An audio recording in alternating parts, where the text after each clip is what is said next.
and welcome to the DCB Variety Hour. Today I'm gonna... Hello, and welcome to the DCB Variety Hour. Today I'm gonna show you... hold on a second. Hey, Bullwinkle, what's wrong with your voice? I don't understand what you're saying. Sounds like something's wrong with your... Oh, your talk box needs fixing. Well, we can do that. Welcome to the DCB Variety Hour. Today we're going to show you how to fix vintage Mattel pull-string voice boxes. Don't worry, Bullwinkle. We'll get you talking again. What we have here is a Mattel Maurice Monkey doll, who is also in need of voice box repair. What do you say, Maryse? Oh yeah, not much yet either. You will need a rag and some good strong hand soap. You'll see why later. A flathead screwdriver, a seam ripper, some sort of clamp or suture,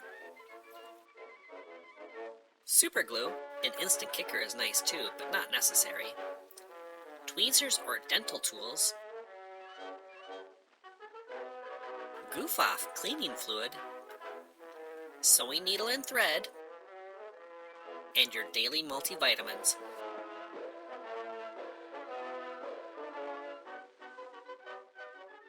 Maryse was produced in 1968 by the Mattel Company during the height of their pull-string talking doll phase. He was sold in a uniquely designed box that sat at a 45-degree angle and was part of the Jabberjaws line of talking animal puppets.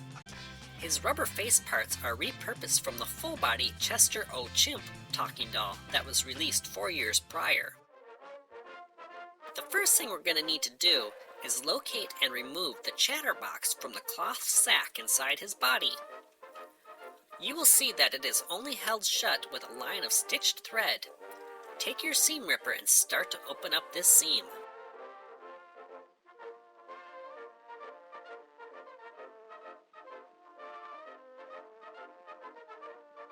Once you have a hole big enough to remove the box, simply start pulling it out.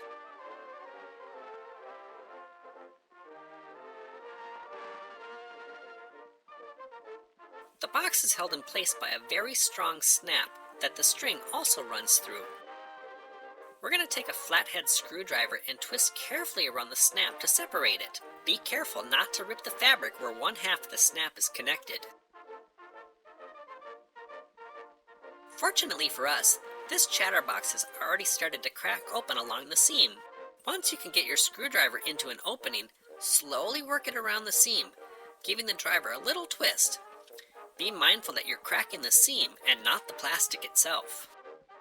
Once you are able to fully open the box, do so at your own risk. The wound-up metal spring will want to jump out and ruin your day. The bent end of the spring should be around the protruding stem. Slide it off carefully and hook it into the slot on the opposite end. This will help keep it in place while you work on the rest of the mechanism. 99.7% of the time, the issue with these old talking toys is that the black rubber band that wraps around the record and controls the speed has disintegrated, oftentimes turning into a sticky goo. You will need to remove all of this.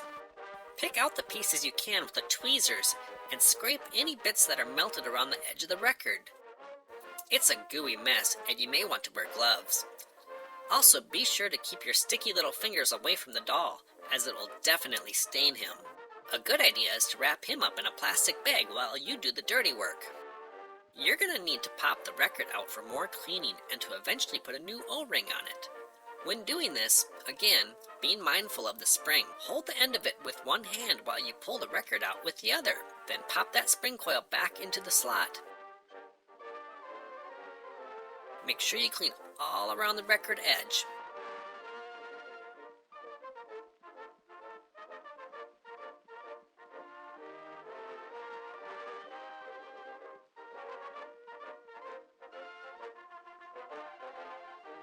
Once you get all the bits out, you're going to want to clean out any remaining goop with goof-off cleaning fluid. This stuff can be fairly corrosive, so use sparingly around plastic parts. The record edge is metal, so you can really get in there with the fluid without too much worry. Use a Q-tip to get deep into the groove. We ended up using about 4 or 5 Q-tips in our cleanup. The O-ring we're using to replace is made of a higher quality neoprene that should last a long time. You can buy these online from many different sources, or perhaps your local hardware store may stock them. The diameter you're looking for is 2.5 inches, with a thickness of 1.7 millimeter. You'll first wrap the ring around the record and into the groove.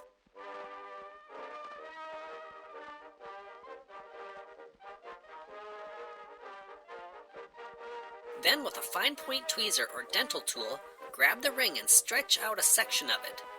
This can be kind of tricky to grab. You're going to want to have the rubber ring go around the shaft and into the groove of the metal governor. It also needs to go between the groove of the smaller white disc, but not around it.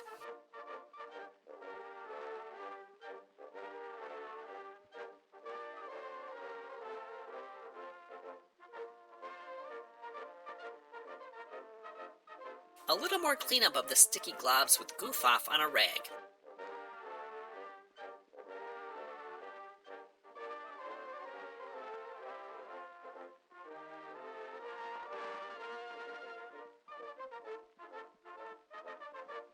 Now make sure the white needle arm is above the record and string, and that the string is fully wound up and the bent end of the metal spring is still in its slot. Align the snap in its proper spot and clamp the string to prevent it from going out of place.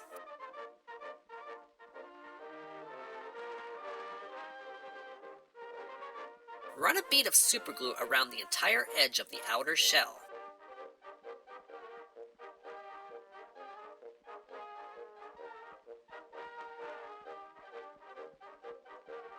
When you place the other half of the shell on top, make absolute sure that the pin on the governor and the record assembly goes in their correct holes, and that the snap stays in place as well.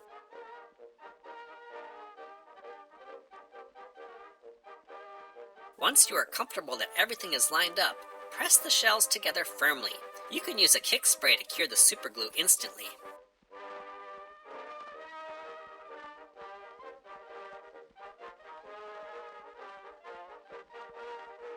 Now let's give this monkey a test. Ooh, la la la la la la la. We probably should have tested him before gluing the halves together, but we were fairly confident in our assembly. Now go wash your hands before handling the doll. Again, this stuff is pretty sticky, and an industrial strength soap may be the best method for removing it from your fingers.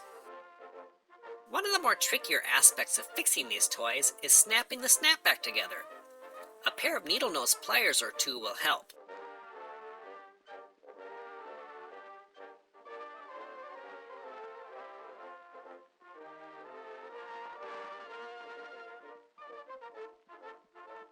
Tuck everything back into the cloth sack, making sure the speaker hole is facing the front of the doll.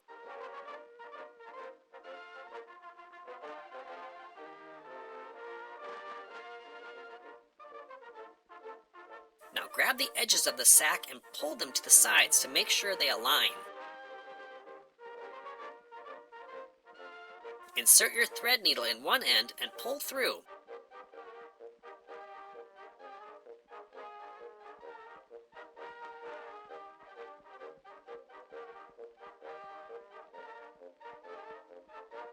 After you push the needle in again, wrap the thread around the back side of the needle before pulling all the way through.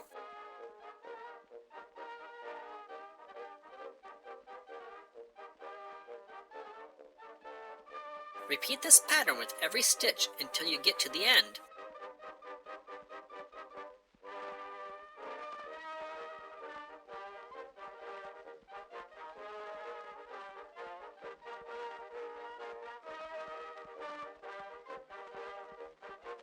On the last stitch, wrap the thread several times around the needle before pulling that all the way through.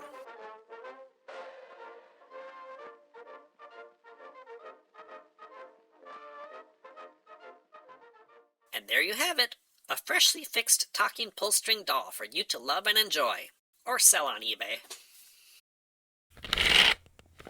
I am so beautiful, and you are so charming.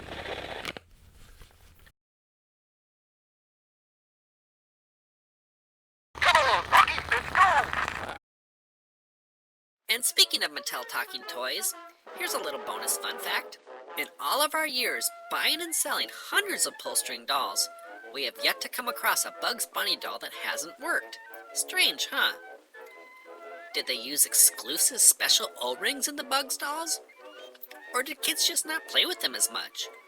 Or maybe they played with him more, and that kept the rings in good shape. The answers can never be known. One thing is for certain, though. They are even strong enough to survive the apocalypse, as seen in the documentary Mad Max Beyond Thunderdome.